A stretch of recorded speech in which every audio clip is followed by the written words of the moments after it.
Hello everyone, welcome to our channel Legal Mind Map. So today in this video we'll cover brief introduction to related international treaties and conventions.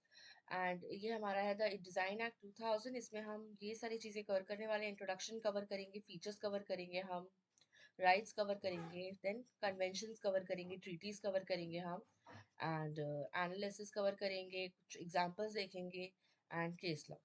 ठीक है, so let's start our video. सबसे पहले तो the concept of industrial design right global perspective से समझते हैं हम। Industrial design right are an important branch of intellectual property rights यानी आईपीआर।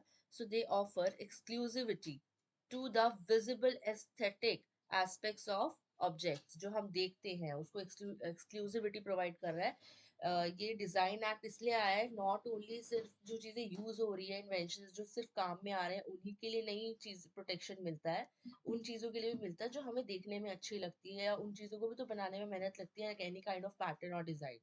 जैसे एग्जाम्पल है textiles, jewellery, furniture, any decorative item like flower vases और एनी मोर। ठीक है, so the primary objective of the industrial design right is to protect the appearance। क्या primary objective है? Appearance को protect करना है, एंड विजुअल अपील को, किस तरीके से वो बनावट है उसकी, क्या अपीयरेंस है उसकी। ठीक है, ठीक, of the industrial objects, enhancing their attractiveness. अब इंडस्ट्रियल ऑब्जेक्ट्स का मीनिंग आप समझ चुके होंगे, अब method of making that thing. Okay, और उनको इनहांस करना, उनकी अट्रैक्टिवनेस को, and increasing their market potential, कि लोग जब उन्हें देखे तो देखते ही रहे, वो इस टाइप की चीज होनी चाहिए, इतनी ब्यूटीफुल होनी चाहिए, अट्रैक्टिव होनी चाहिए, उसका एक अपीयरेंस इतना डिफरेंट होना चाहिए कि वो कॉमन ना लगे। ठीक है, तो उसकी मार्केट में वैल्यू भी उतनी बढ़ती है। Now key features of industrial design rights. So सबसे पहले है प्रोटेक्शन ऑफ अपीयरेंस, की अपीयरेंस की प्रोटेक्शन होनी चाहिए। सब चीजें मैं आपको पीछे के वीडियो में बहुत अच्छे से डिटेल में एक्सप्लेन कर चुकी हूँ, तो आई जस्ट क्विकली कंप्लीटेड। जैसे एग्जांपल है the unique shape of Coca Cola bottle, this example also have given in the last video. ठीक है, protected under the industrial design rights. Now enhanced market value, तो उसका जो visually appearance होगा, जो उसका एक अपीलिंग डिजाइन होगा, सुंदर सा डिजाइन होगा किसी भी चीज का, तो मार्केट वैल्यू, कोई पर्सन उसके लिए एक्स्ट्रा पैसे भी देना चाहेगा। लोगों को शौक होता है अच्छी अच्छी सुंदर सुंदर चीजें रखने का अपने पास, उन्हें बार बार देखने का, उनको अपनी लाइफ का पार्ट बनाने का, तो definitely they are going to give extra money for that. So, for example, furniture design with a contemporary, unique look attracts more customers. Then, creativity and nature. Human creativity often inspired. तो human के अंदर जो creativity होती है, not all people are doctors or engineers. Some people are artists also, है ना? तो उनकी जो क्रिएटिविटी होती है, वो उस फील्ड में बहुत बेस्ट कर सकते हैं, तो उसको और ज़्यादा बढ़ावा मिलता है, मोटिवेशन मिलती है कि उनकी भी चीज़ें प्रोटेक्ट हो सकती है, ऐसे कोई कॉपी नहीं कर सकता है। Then application to finished goods. A design must be applied to an object intended for sale as a finished product. To design किसके ऊपर अप्लाई किया जाता है? एक ऐसे ऑब्जेक्ट पे जो फिनिश हो चुका होता है, सेल के लिए रेडी होता है, it is a finish product. For example, a beautifully design chair must be ready for sale as a finish product, not just a concept. Concept की तरह नहीं, एक फिनिश प्रोडक्ट की तरह रेडी है वो सेल के लिए, तब उस पर डिजाइन अप्लाई हो रहा है। जो चीज बन रही है उसका डिजाइन पूरा कैसे होगा, right? Now industrial design right in India. The design act 2000 enacted to provide comprehensive protection। ठीक है, सो ये सारे टाइम लाइंस मैं आपके साथ डिस्कस कर चुकी हूँ लास्ट वीडियो में। एक बार प्लीज लास्ट वीडियो देखकर आना, नहीं देखकर आए आप तो, because there are so many things related to the last video, उसमें मैंने बहुत अच्छे से डिटेल में बहुत सारी चीजें डिस्कस की थी। सो enacted to provide comprehensive protection to design in India। It protects designs that are judged solely by the eye। ऐसे डिजाइन को प्रोटेक्ट किया जा रहा है इसमें जिनका एक एस्थेटिक वैल्यू है, जिन्हें हम आंखों से देख के जज कर सकते हैं, बहुत ब्यूटीफुल है या फिर बहुत यूनिक है, लाइक मैंने ऐसा कभी पहले देखा ही नहीं है। And require mandatory registration for design protection. और जिनको जरूरत है कि रजिस्ट्रेशन, और देखो रजिस्ट्रेशन इज जरूरी है अगर आपको डिजाइन एक्ट में प्रोटेक्ट करना है तो। एंड अगर आपको लगता है कि आपका डिजाइन इतना डिफरेंट एंड यूनिक है कि इसे कोई भी कॉपी कर लेगा बहुत इजीली और इससे पैसे कमा लेगा, और आपका जो क्रेडिट है कोई और ले जाएगा, तो आप इसे डिजाइन एक्ट में रजिस्टर करा सकते हैं। वो बस जो उस एक्ट के इंग्रेडिएंट्स है ना उसको कवर करना चाहिए। नाउ की इश्यूज इन इंडिया। इश्यूज क्या है इंडिया में, ये समझते हैं हम। non-compliance with international standards. Despite ratifying various international conventions, India laws are not fully aligned with global norms. बहुत सारी treaties conventions के बाद भी ना जो Indian laws are not fully aligned with global laws. Indian के जो लॉज है वो थोड़े डिफरेंट है, डिफरेंट तरीके से वर्क करते हैं, तो वो पूरी तरीके से अलाइन नहीं हो पा रहे हैं बाहर के लॉज के साथ, पूरी तरीके से तालमेल बिठा के चल नहीं पा रहे हैं, जिस वजह से थोड़ा बड़ा प्रॉब्लम आ रहा है. जबकि बाहर के इंटरनेशनल ट्रीटीज हम लागू भी कर रहे हैं, एनफोर्स कर रहे हैं उनको, still there is a problem. Now, limited global membership. India is not a member of certain important international conventions related to industrial design. ये तो एक है ही प्रॉब्लम कि अगर आप किसी कन्वेंशन किसी ट्रीटी के मेंबर नहीं है तो आपको दिक्कत वहां पे आनी आ रही है. तो this is one of the major reason कि इंडिया अगर किसी ट्रीटी या कन्वेंशन के मेंबर नहीं है जो ग्लोबली वर्क कर रही है डिजाइन पर, तो वहां पे इंडियन मेंबर्स को प्रॉब्लम आएगी. Now, international conventions governing in the industrial design. So, concept of international design protection. ठीक है, कन्वेंशंस पे जाने से पहले हम इस चीज को अच्छे से समझ लेते हैं. Concept of international design protection. क्यों इंटरनेशनल डिजाइन को प्रोटेक्ट किया जा रहा है, क्या कॉन्सेप्ट है ये, क्यों, क्या प्रोवाइड हो रहा है इससे. Dual nature of IPR. Intellectual property rights are both international and national in scope.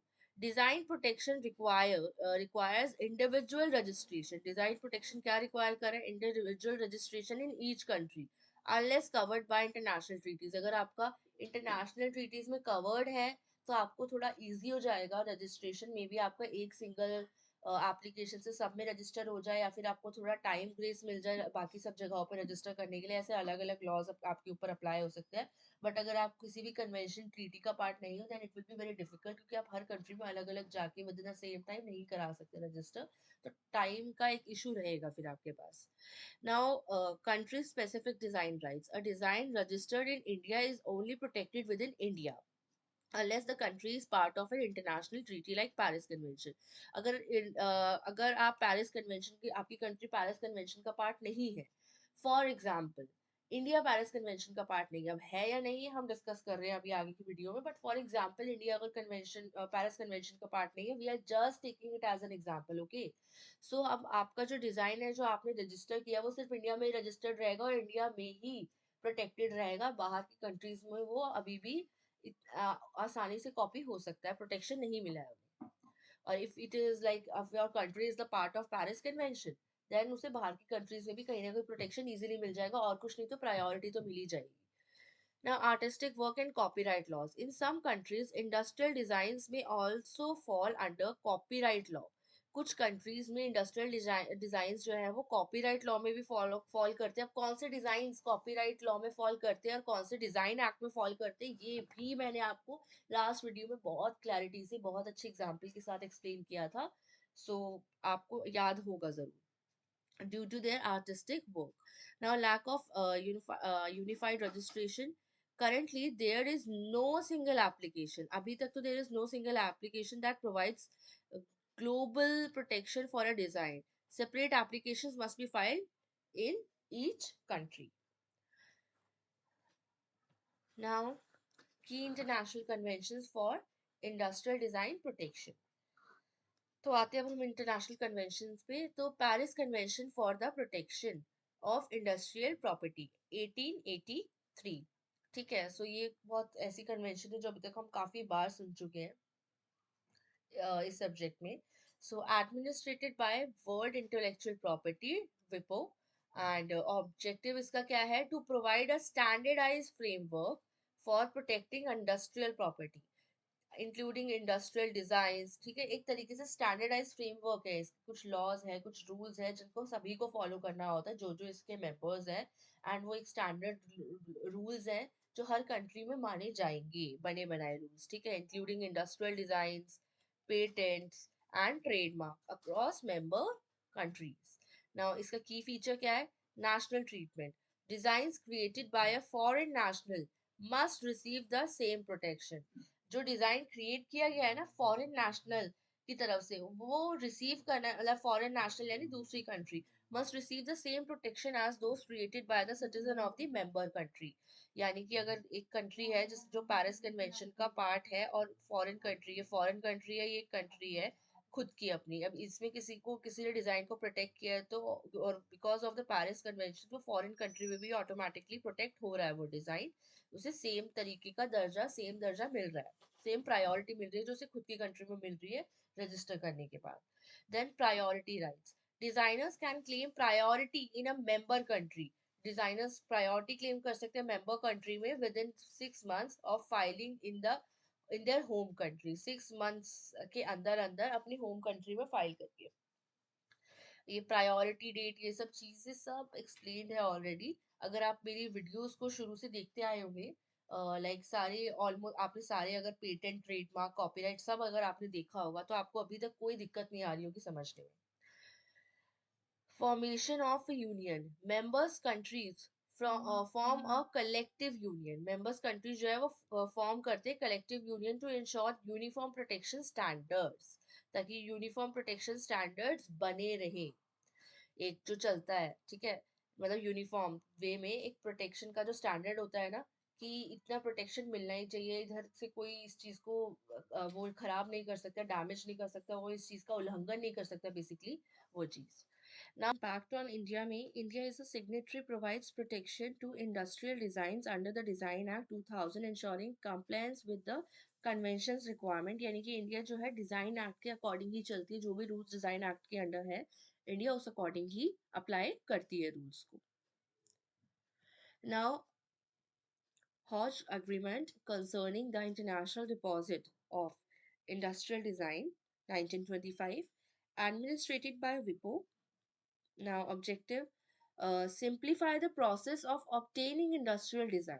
ये सिंप्लीफाई करता है प्रोसेस जिससे हम इंडस्ट्रियल डिजाइन का प्रोटेक्शन ऑब्टेन कर सकते हैं अलग अलग जुरिस्डिक्शन में, अलग अलग तरीके में, अलग अलग जगह पे, ठीक है. सो की फीचर्स क्या है इसके? Centralized registration. Applications are filed with WIPO, reducing administrative complexity, यानी कि बहुत इजी तरीके से, सिंपल तरीके से सेंट्रलाइज करता है, रजिस्ट्रेशन पे फोकस करती है कि एक ही एप्लीकेशन आप फाइल कर पाओ और आपका आसान हो जाए पूरा तरीका. Then broad scope, covers industrial design across members country. Industrial design को सारे मेंबर्स कंट्री में कवर करता है ये. And unified classification insures consistency यानी कॉन्टिन्यूएशन इन डिजाइन कैटेगरी. यानी एक तरीके से ना, नॉट इवन कॉन्टिन्यूएशन, कंसिस्टेंसी, यानी कि डिजाइन की कुछ कैटेगरीज हैं उसमें कंसिस्टेंसी रहती है कि ये एक्यूरेट एंड ऑलरेडी स्टैंडर्डाइज कर रखा है, कि लोगों को क्लियर रहे कि ये चीजें हैं इस डिजाइन कैटेगरी में लाई करने के लिए, ये रूल है इस डिजाइन कैटेगरी में लाई करने के लिए, ये रूल है, यानी कोई कंफ्यूजन ना रहे, एक क्लैरिटी बनी रहे क्लासिफिकेशंस की, क्योंकि अलग अलग टाइप के डिजाइन होते हैं तो अलग अलग तरीके की कैटेगरीज होती है. नाउ एग्जाम्पल है, a company producing furniture can register their design under the Hodge system to secure protection in several countries simultaneously. यदि जो एक कंपनी है अगर उसको लाइक उन्होंने फर्नीचर प्रोड्यूस किया, वो रजिस्टर करना चाहती है अपने डिजाइन को हॉज सिस्टम में, तो वो सिक्योर करेगी प्रोटेक्शन अलग अलग कंट्रीज में एक साथ. कैसे? Streamlining the process of reducing cost. तो ये सारे लाइक अग्रीमेंट के थ्रू ही वो हर कंट्री में एक साथ अपना रजिस्टर कर सकती है डिजाइन और उसे प्रोटेक्शन मिल जाएगा. इससे उसका टाइम बचेगा, प्रोसेस इजी होगा और कॉस्ट भी कम लगेगी. तो ये मेंबर कंट्री होने का फायदा होता है. Now, Locarno Agreement establishing an international classification for industrial design 1968, sorry. So, administered by WIPO. Objective क्या है? Create a standardized classification system for industrial design. Standardized classification यानी जैसे कि एक डिजाइन है वो इस कैटेगरी में फॉल करता है, एक डिजाइन है जो इस कैटेगरी में फॉल करता है, ऐसे डिजाइन की कैटेगरी है, डिफरेंट टाइप्स ऑफ डिजाइन है. एंड ये कैटेगरी इस तरीके से भी हो सकती है कि फर्नीचर के डिजाइन अलग, हैंडमेड डिजाइन अलग, इंडस्ट्री, मतलब अलग अलग प्रोसेस से भी हो सकती है कैटेगरी, तो डिपेंड करता है. अब इसका मेन फीचर क्या है? Single classification system. सो इसमें पहले तो आता है single classification system. Design must belong to the same Locarno class if included in a single application. Okay, तो इस डिजाइन का लोकानो क्लास से इंक्लूड होना बहुत जरूरी है अगर वो एक ही एप्लीकेशन के थ्रू आया है तो. उसका लोकार्नो क्लास से बिलोंग होना बहुत जरूरी है। मैं आपको थोड़ा अच्छे से समझाती हूँ now here. Locarno classification is an international classification system specifically for industrial design. ये industrial design के लिए ही बनी है. It is used to organize and categorize designs into various classes. अलग अलग classes में organize करता है और categorize करता है designs को उनके nature के basis पे, उनके purpose के basis पे, making it easier for the companies and intellectual property offices to manage and identify designs globally. तो किस बेसिस पे वो कैटेगराइज कर रहा है, नेचर और पर्पस के बेसिस पे, जिससे इजी हो जाता है हर किसी के लिए डिजाइन को कैटेगराइज करना। डिजाइन के लिए किसी को रजिस्टर कराना तो रजिस्टर कराना, किसी को आइडेंटिफाई करना तो आइडेंटिफाई करना, इवन द कंट्रोलर जिसको एग्जामिन कर रहे हैं उसके लिए भी। एग्जाम्पल है जैसे कि क्लास 14 इन लकार्नो क्लासिफिकेशन इंक्लूड्स रिकॉर्डिंग। तो क्लास 14 क्या है? क्या है क्लासिफिकेशन? कौन सा क्लासिफिकेशन है जिसमें रिकॉर्डिंग होता है, कम्युनिकेशन होता है और इंफॉर्मेशन रिट्रीवल इक्विपमेंट्स होते हैं जो कवर करते हैं डिजाइन जैसे कि smartphones, radios and recording devices. तो इस तरीके से बाइफरकेट कर रखा है, कैटेगरी डिवाइड कर रखी है। आपको अब अच्छे से समझ आया होगा।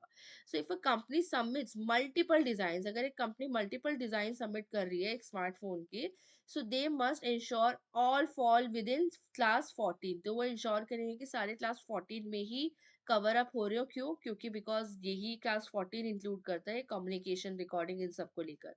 तो सिंप्लीफाइंग द एप्लीकेशन प्रोसेस। और अगर वो अलग अलग डिजाइन, क्योंकि वो अगर डिजाइन बेसिस पे उन्हें कैटेगराइज करते कि ये डिजाइन में ये चीज है, ये ट्राइंगल टाइप है, तो बहुत डिफिकल्ट हो जाता है। वो डिजाइन अलग अलग कैटेगरी में चले जाते हैं, बट उनका जो वे ऑफ यूज, मतलब जिस तरीके से वो यूज होंगे, उस वजह से उन्हें कैटेगरी में डाला गया, तो इससे इजी रहता है।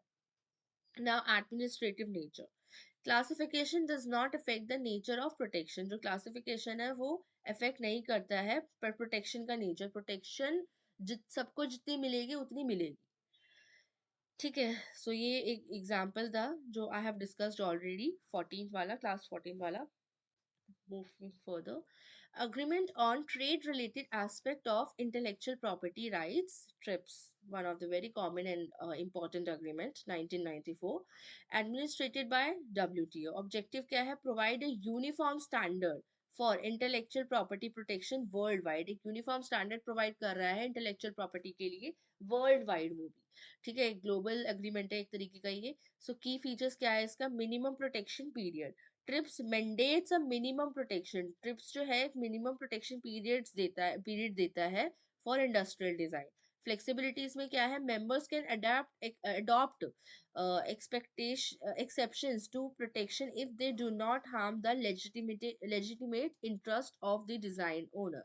यानी कि मेंबर्स जो है वो अडॉप्ट करते हैं एक्सेप्शंस अपने प्रोटेक्शन के लिए, अगर वो कोई भी यू नो गल सही, मतलब कुछ गलत काम नहीं कर रहे हैं। पहले तो लेजिटिमेट तरीके से ही सारे काम कर रहे हैं, वो कोई चीज हार्म नहीं कर रहे हैं। खासकर कि जो डिजाइन ओनर का एक इंटरेस्ट है ना, उसको कोई प्रॉब्लम नहीं आ रही है। डिजाइन ओनर को जब तक प्रॉब्लम नहीं आ रही है, काफी फायदा है इसमें।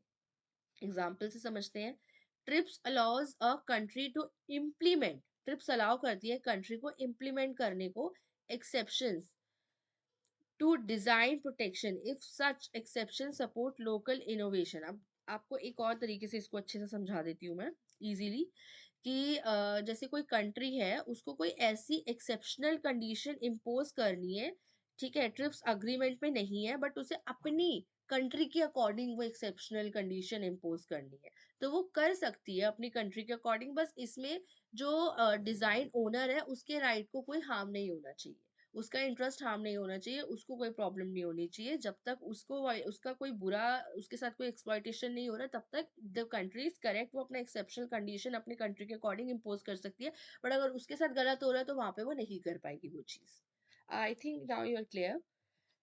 Now analysis of design act 2000। इसमें क्या है? First analysis, issue of compulsory license. जो पेरिस कन्वेंशन है वो प्रोटेक्ट करता है इंडस्ट्रियल डिजाइन को, ताकि कोई फॉरफिट ना कर पाए due to the failure to work और importance of similar items. Now problem क्या है इसमें? जो डिजाइन एक्ट 2000 है वो प्रोवाइड नहीं, like does not provide for compulsory licence. वो कंपल्सरी लाइसेंस प्रोवाइड नहीं करता है, so potentially limiting access to the design protection. तो डिजाइन प्रोटेक्शन तो प्रोवाइड हो रहा है, लेकिन एक्सेस प्रोवाइड नहीं हो रहा है, यानी उस प्रोटेक्शन के अंदर किसी और को लाइसेंस बांट के हम प्रॉफिट नहीं कमा सकते हैं, ठीक है, इन वेरी सिंपल लैंग्वेज। और कंपल्सरी लाइसेंस का मीनिंग हम सबको बहुत अच्छे से क्लियर है, हम सब तीनों टॉपिक्स में, पेटेंट, ट्रेडमार्क, इन सब में पढ़ते हुए आए हैं। Now, insufficient protection for industrial design. TRIPS allows limited exceptions. So, TRIPS क्या allow कर रहा है? Limited exceptions to design protection. TRIPS allow कर रहा है limited exception design protections पे, provided they do not harm normal exploitation or the owner's interest. ये अभी अभी वही टॉपिक है जो मैंने अभी आपको जस्ट पीछे समझाया है। नाउ इसमें प्रॉब्लम क्या है, जो डिजाइन एक्ट है वो लैक करता है प्रोविजन जैसे कि एक्सेप्शन वाला। वो नहीं कहता आपको कि आप एक्सेप्शनल रूल बनाओ अपने अकॉर्डिंग, फ्लेक्सिबिलिटी प्रोवाइड नहीं कर रहा है वो आपको, बट ट्रिप्स कर रहा है। ठीक है, तो ये डिजाइन एक्ट की तो एनालिसिस पढ़ रहे हैं हम, तो हम सबको डिजाइन जो प्रॉब्लम्स हमें डिजाइन एक्ट में आ रही हैं हम वो कंपेयर कर रहे हैं। Compliance with Locarno classification designs amendment rule 2021 aligns Indian classification with the 13th edition of the Locarno classification. तो यानी कि जो डिजाइन का अमेंडमेंट है रूल 2021 वो अलाइन कर रहा है Indian classification with the 13th edition, ठीक है, ऑफ द लकानो क्लासिफिकेशन के साथ। और प्रॉब्लम क्या है, challenges arise in ensuring conformity with act criteria under section 2। तो इसमें एक तरीके का एक कंफर्मिटी है, एक एक्ट है हमारा इसी में, डिजाइन एक्ट 2000 में, एक्ट के अंदर सेक्शन 2A और 2B है ना, इन सबको चैलेंज कर रहा है, यानी कि इन सब के थोड़ा अगेंस्ट जा रहा है, हमें थोड़ा इशू हो रहा है अगर हम इसके साथ चल रहे हैं तो।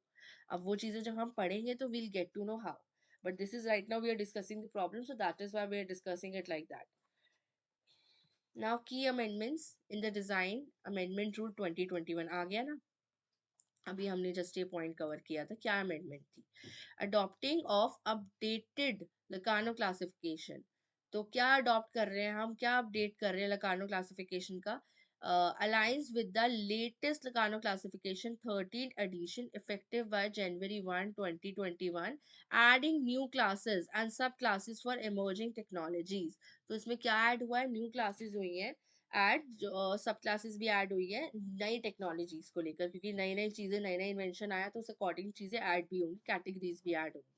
So simplifying the filing process, applicants can use updated classes and sub classes. जो एप्लीकेंट्स है वो यूज कर सकते हैं अपडेटेड क्लासेस और सब क्लासेस, अवॉइडिंग कोई भी तरीके का एम्बिग्यूटी यानी confusion in design category categorization and enhancing global consistency.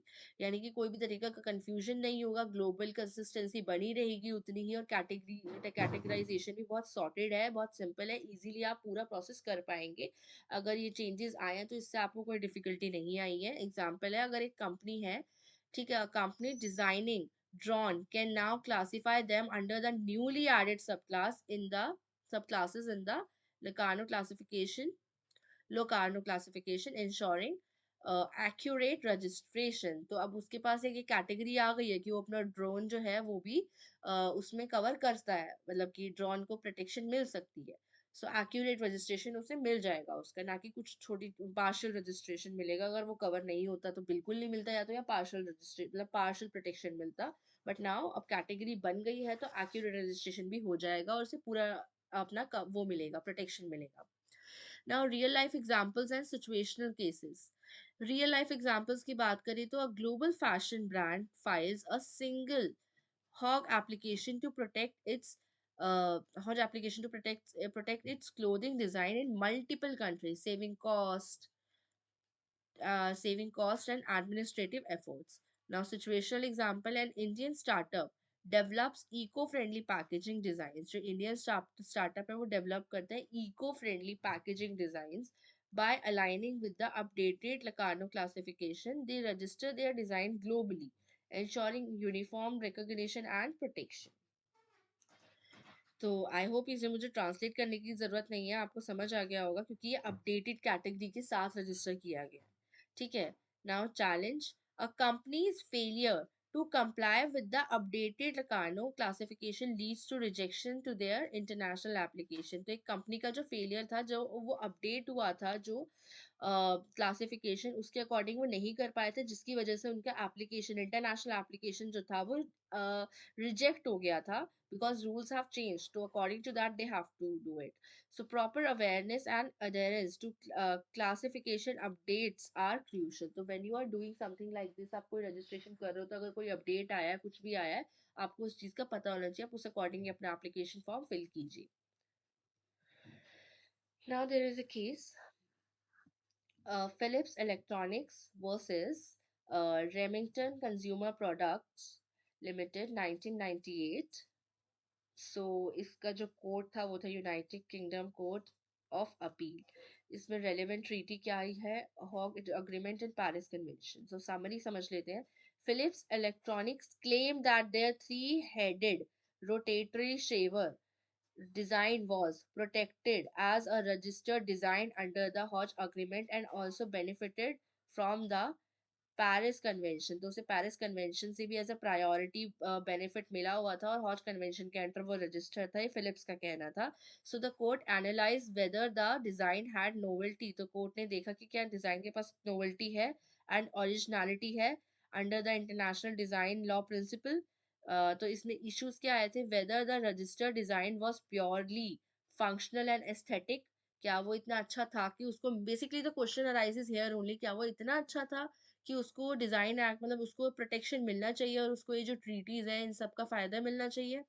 The scope of protection under the Hague agreement for industrial design, इसकी क्या स्कोप है, ये किस बेसिस पे उसको प्रोटेक्ट कर रहा है. तो इसकी एक तरीके से हॉज अग्रीमेंट की स्कोप पे भी एक बहुत बड़ा क्वेश्चन उठ गया था.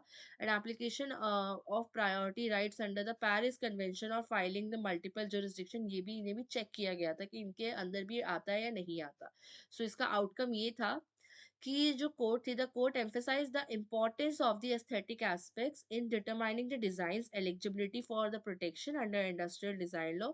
तो कोर्ट मेनली अच्छे से इन चीज़ों को देखा, उसने इन चीज़ों को समझा कि व्हाट इज एक्चुअली डिजाइन है क्या, और डिजाइन कब आंखों को अच्छा लग सकता है, लाइक कब कौन सा डिजाइन है जिसे हम प्रोटेक्शन में काउंट कर सकते हैं, जो डिजाइन लॉ में कवर हो सकता है.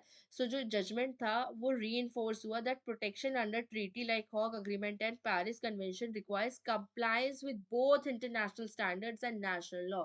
तो उनको साथ में कंप्लायंस चाहिए. अगर आपको इन दोनों के अंडर प्रोटेक्ट करना ही है तो आपको एक कंप्लायंस चाहिए कि आपका जो डिवाइस है या जो भी आपका design, sorry not device, design है आपका, वो सारे इन सारे प्रिंसिपल्स के अंदर आना चाहिए, यानी कि नेशनल या इंटरनेशनल लॉ को कवर करना चाहिए. इसमें जो जो चीजें एक डिजाइन के लिए बताई गई है उन सब चीजों के अंदर आना चाहिए, तब जाके आपको इन ट्रीटीज उन सब का फायदा मिलेगा.